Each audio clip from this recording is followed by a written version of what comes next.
जब भी हम कार चलाते हैं तो सीट बेल्ट अगर नहीं लगाते हैं तो उसका एक बजर बजता है। हमारे पास दो चॉइस होती हैं, या तो सीट बेल्ट लगा लें या इंतज़ार करें किसी एक्सीडेंट का या चालान का। अगर हम किसी ऑर्गेनाइजेशन के कॉन्टेक्स्ट में बात करें तो जब भी प्रोडक्शन होती है, अगर कोई क्वालिटी इशू आता है तो अगेन वहाँ पे हमारा दो चॉइस होती है। एक तो है कि जैसी प्रोडक्शन चलती है चलते रहने दें और बाद में देख लेंगे। दूसरा है कि नहीं, प्रोडक्शन को अभी रोकें और अंडरस्टैंड करें कि क्या इशू है और उसमें किस तरीके से कर सकते हैं। अगर हम टॉप मैनेजमेंट के पर्सपेक्टिव से बात करें तो अक्सर ऐसा होता है कि जब रिजेक्शन बहुत सारी हो जाती है और उसको छुपाया नहीं जाता या आप उसको डिले नहीं कर सकते, तब जाके मैनेजमेंट तक वो इन्फॉर्मेशन पहुंचती है कि कितनी रिजेक्शन हो गई, क्यों हो गई और उसका क्या रीज़न था। बट तब तक इतना रिजेक्शन या इतना कॉस्ट का लॉस हो जाता है कि वो जो एक्चुअल इंटेंट था कॉस्ट सेविंग का या अच्छी क्वालिटी का, वो कहीं ना कहीं मिस हो जाता है। जब हम एंडन की बात करते हैं जो कि एक विजुअल सिस्टम है, उसका जो मेन ऑब्जेक्टिव है वो यही है कि जब भी कोई प्रॉब्लम आए तो जो 3 S है कि हम एक प्रॉब्लम को देखें कि क्या प्रॉब्लम है, देन उसको हम स्टॉप करें और देन उसको हम सॉल्व करें। जब हम ये 3 S का इस्तेमाल करते हैं तो इस बात को हम इंश्योर करते हैं कि रादर देन वो प्रॉब्लम डिले हो जाए और बाद में उस पर एक्शन लें, इमीडिएटली हम उस पर एक्शन लें। बट अगर हम रियल सिनेरियो देखते हैं इंडस्ट्री का, तो वहाँ क्या होता है इन जनरल, या तो एंडन सिस्टम है ही नहीं, बट अगर एंडन सिस्टम है भी तो एक दिखाने के लिए है, जहाँ पे इसका मेन ऑब्जेक्टिव इस बात को दिखाने के लिए है कि हाँ भाई हमारे पास एक सिस्टम है, बट क्या वो सिस्टम एक्चुअली में काम करता है नहीं, इसको अंडरस्टैंड करना बहुत ज़रूरी है। जब हम विजुअल सिस्टम की बात करते हैं और एंडन की बात करते हैं तो प्राइमरीली एक जापानीज वर्ड है जिसका एक मीनिंग है, वो कहते हैं कि एक लालटेन जो हम बोलते हैं, पेपर की लालटेन, वो है जो इंडिकेट करता है अलग अलग सिग्नल्स को ग्रीन, येलो एंड रेड से बताने के लिए कि सब कुछ ठीक चल रहा है, कहीं कुछ प्रॉब्लम है या हमें एकदम से मशीन को स्टॉप कर देना चाहिए। प्राइमरीली अगर हम इसे देखें कि क्यों इंपॉर्टेंट है एंडन को इम्प्लीमेंट करना, तो उसको अगर हम QCD, quality cost and delivery के कॉन्टेक्स्ट से देखें तो सर्टेनली अगर हम चाहते हैं कि हमारी प्रोडक्ट की क्वालिटी अच्छी हो और जब भी कोई प्रॉब्लम आए इमीडिएटली हमें पता लग जाए, तो उसके लिए बहुत ज़रूरी है। जब हम कॉस्ट के पर्सपेक्टिव से करते हैं तो अगर हम ध्यान नहीं दे रहे हैं और रेगुलर रिजेक्शन भी बन रही है, ओके प्रोडक्ट भी बन रहा है, देन जो ओवरऑल कॉस्ट ऑफ प्रोडक्शन है वो बढ़ जाती है। एंड देन डिलीवरी, ये सबसे इंपॉर्टेंट है with respect to response time, क्योंकि एंडन सिस्टम में अगर रिस्पॉन्स टाइमली नहीं आ रहा तो उस सिस्टम के होने या होने का बहुत ज़्यादा फायदा नहीं होता। अब अगर हम इंडस्ट्री के कॉन्टेक्स्ट में देखें तो जनरली जो टोयोटा प्रोडक्शन सिस्टम है, जो लीन सिस्टम को फॉलो करते हैं, उन कंपनीज में एंडन सिस्टम को फॉलो किया जाता है। बट ओवरऑल अगर इंडस्ट्री में देखा जाए तो सिस्टम वाइज बहुत जगह पे दिखता है, बट प्रैक्टिकल इम्प्लीमेंटेशन बहुत कम है और इसके कई सारे कारण हैं। जो सबसे पहला इंपॉर्टेंट कारण है वो एक कल्चरल इशू है। अक्सर लोगों को ऐसा लगता है कि अगर लाइन रुक जाएगी तो शायद कोई नाराज़ हो जाएगा, मे बी बॉस नाराज़ हो जाएगा।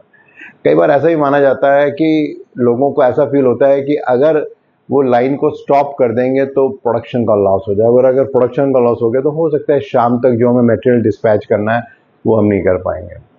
कई बार ऐसा भी होता है कि जो रिस्पॉन्स टाइम है वो इतना स्लो होता है कि अगर किसी ने वो विजुअल सिस्टम को यूज़ किया और लाइन को स्टॉप भी किया, तो भी ऐसा होता है कि जब रिस्पॉन्स नहीं मिलता तो ऐसा लगता है कि क्या फ़ायदा है सिस्टम को यूज़ करने का अगर हमें रिस्पॉन्स नहीं मिल रहा। और जो सबसे इम्पॉर्टेंट, जो चौथा इम्पॉर्टेंट चैलेंज रहता है वो रहता है with respect to systematic root cause analysis. अगर रेगुलर प्रॉब्लम आ रही है तो क्या फ़ायदा, तो ऐसा लगता है कि ये सिस्टम चलता है या नहीं चलता, क्या फ़र्क पड़ता है।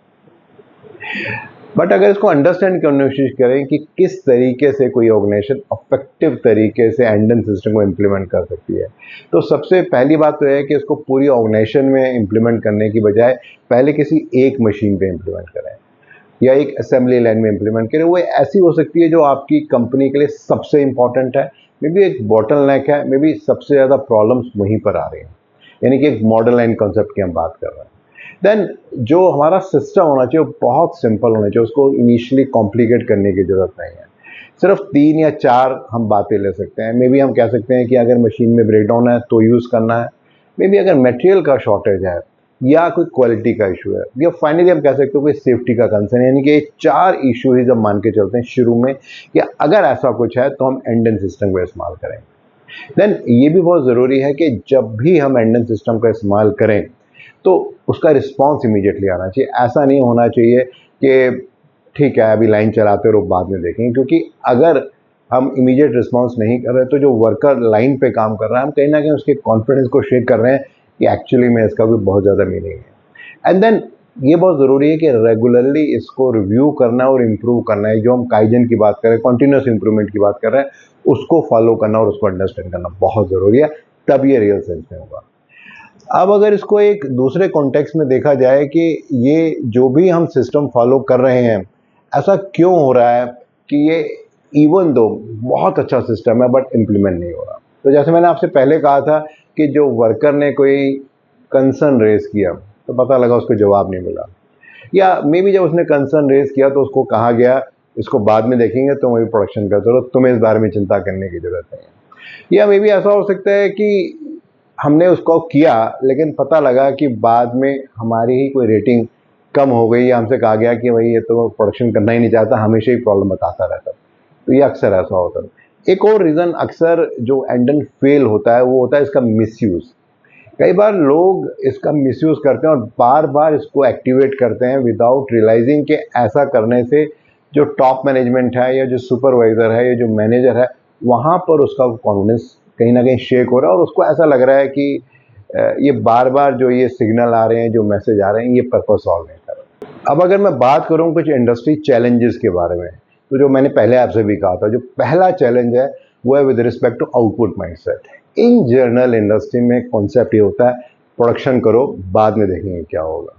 जब ये कॉन्सेप्ट होता है तो एंडन सिस्टम बहुत जल्दी फेल हो जाता है। जो दूसरा मैंने आपसे पहले भी कहा था कल्चरल, कि इन जनरल प्रॉब्लम को बताना या प्रॉब्लम को बार बार हाईलाइट करना अक्सर कल्चरली बहुत सारी ऑर्गेनाइजेशंस और कंट्रीज में बुरा माना जाता है।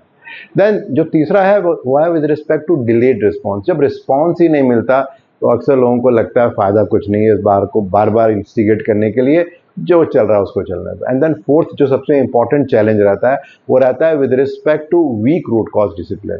क्योंकि जब रूट कॉज हम एनालिसिस नहीं कर रहे और सेम प्रॉब्लम बार बार आ रही है, मे बी बार बार मशीन में ब्रेक डाउन आ रहा है या बार बार क्वालिटी इशू आ रहा है, तो जो लोग वहाँ काम कर रहे हैं उनका कॉन्फिडेंस शेक हुआ है, तो उनको लगता है कि भाई इसका कोई फायदा नहीं। तो अक्सर ऐसा कहा जाता है कि जो एंडन सिस्टम है ये एक्चुअली में एक माइंडसेट है, क्योंकि अगर हमने उस माइंडसेट को ठीक नहीं किया तो इरिस्पेक्टिव ऑफ कितना भी अच्छा सिस्टम हो, जो आउटपुट है वो कभी भी हमें ठीक नहीं मिलेगी।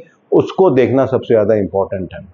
और एक क्वेश्चन जो हमें बार बार अपने आप से पूछना चाहिए वो ये है कि जो एंडन सिस्टम है वो लगा तो हुआ है बट हमें कितनी हिम्मत है उसको इफेक्टिवली यूज़ करने के लिए। क्योंकि हम चीज़ों को दो तरीके से देख सकते हैं। एक कॉन्सेप्ट ये है कि एक ब्रेकडाउन आया और मे बी 8 मिनट के लिए मशीन ब्रेकडाउन हो गई।